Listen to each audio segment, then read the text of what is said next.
No matter how many times I can be doing this podcast, it still gets nervous, and especially today. Um, and usually it's not about the podcast. The rock in stormy weathers. What does this stormy weather means, and why and how many times do we have to always be the rock in such a stormy weather where people, places, and situations are against us and the flow seems unnatural? Welcome. This is where right now, today, I am holding space for situations where there's uncertainty. There's also a pressure from various different parties to get things done, and it's natural for this emotional tension to be high. So, and during these kind of situations, people, even men who are very aligned, we will want to look for something that is stable and grounded, that does not allow us to panic, something that does not collapse, and whatever that we rely and align on that is firm and does not collapse. It is where the season, I believe, many of you are as well, will definitely go through stormy weathers.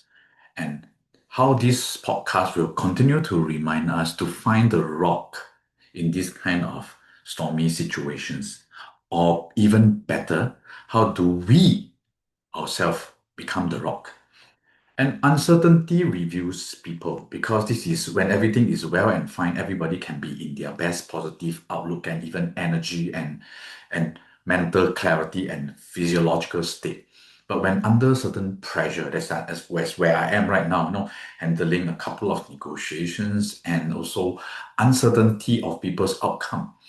The pressure itself reveals these emotional patterns. Example, fear. The nervous system is being overloaded, and there is this growing attachment to one certain things to be in a certain way to be okay. And as these emotions grow, and if the man is not aligned and ground back to himself, he may continue to focus back on it. It becomes bigger, and that's where the whole energy, or maybe even view life as unstable. And this is where a lot of people collapse to try to find a reassurance in whatever way possible, try to seek control, or maybe even find distractions to numb themselves, or even look for emotional release. And because uncertainty while holding space, being the rock in this kind of stormy weathers, is very uncomfortable. So, what is the hardest part of waiting here? Actually, the hardest part is not actually the problem. The hardest part is this period of waiting. Have you ever went through a season where you are reliant on somebody else's response for us to get a yes, or to just say, okay, we are done? While that person is waiting, it could be a partner, it could be a prospect, it could be someone of the opposite sex to go on a date with you, or to simply say yes to certain proposal. Or for those in business, it could be waiting for your clients to give you that yes for you to proceed with the proposal. And this period of silence is very uncomfortable, as much as probably the outcome might be delayed. And there's also uncertainty in terms of there could be some form of questions to and fro response, and even a yes that's not so guaranteed. In between, from now till then, there could be also uncertainty that arises in between, not knowing what comes next. And these moments here, the when the man is not practicing powers of alignment, everything else becomes very noisy. It's like I want to go, tom. There's this noise. It's from there's this interruptions and demand during this period of holding the pressure. And personally, one thing I notice is that when I'm internally overloaded, very small things becomes very irritable and becomes bigger, like some delay in messages. Oh, why is it the message is coming in so slow? And oh, why when I'm ordering food, I'm hungry. Why is the food so long? Or maybe when I talk to even my close ones, I find myself more snappy, and there's a lack of patience in showing up. And there will be like repeated questions that's coming in, and I find it very irritable. And any slight change of plans to my day becomes unwelcoming. So the good thing is that as we listen to this podcast, we can have awareness of this kind of interruption creating irritation. And not necessarily these interruptions situation are serious. It's because internally, as we are already carrying tension, anything that comes to us, the slightest form, can be very snappy. So this is not necessarily tied down to anger, because sometimes when irritation is simply overload, uh, the man as the rock himself is having too much thinking, too much what ifs. Should I? I'm waiting, and while waiting, I cannot be distracted. I emphasize this whole energy on this very one thing in order to find myself relief, or even having this outcome for me to be okay. And without awareness, there will be a lot of emotionality to not only that situation, but also to any and everything around us. So in powers of alignment, we learn to recognize these emotions, this irritation, without being controlled by it. And as we practice over season, men whom are always constantly relying on responses from people, partners, work outcome, certain success, certain way I want to be, my plan for the day. And before we know it, all these expectations that are being built up, and the more I would only be okay when these expectations are met.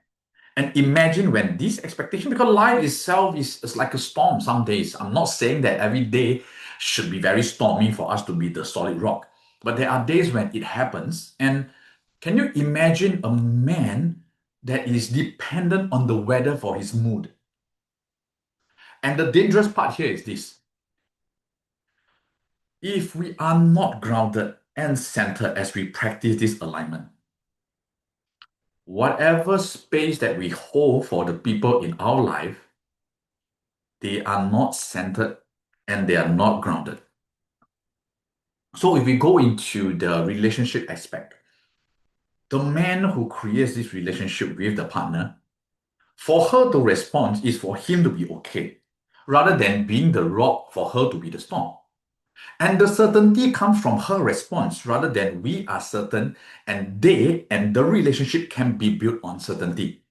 And this is important because nobody should be each other's significant half without they themselves finding the alignment in themselves first. And I guess this is where, the half cup empty and half cup full theory comes in.